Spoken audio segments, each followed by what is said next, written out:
pagiging OFW, sabi ng iba ang swerte mo. Buti ka pa sa ibang bansa nagtatrabaho.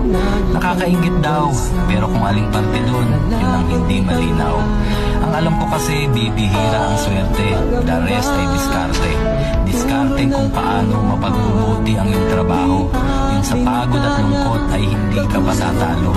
Diskarte kung paano ang sweldo ay mapagkakasya. Yung kahit malungkot ka, kailangan magmukhang masaya. Mas malaki ang sweldo, oo, aaminin ko.